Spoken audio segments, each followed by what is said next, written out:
For all the VW how-to stuff like this, hit subscribe down below. Thanks for watching.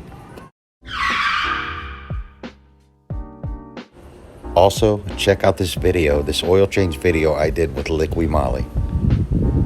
Let's get to it. This is how you reset the oil light in a 2016 Volkswagen Passat. You find this right in the instrument cluster.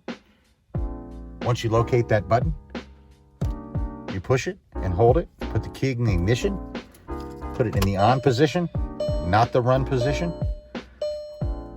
Then if you notice here on the instrument cluster, do you really want to reset oil service? You hit this button here.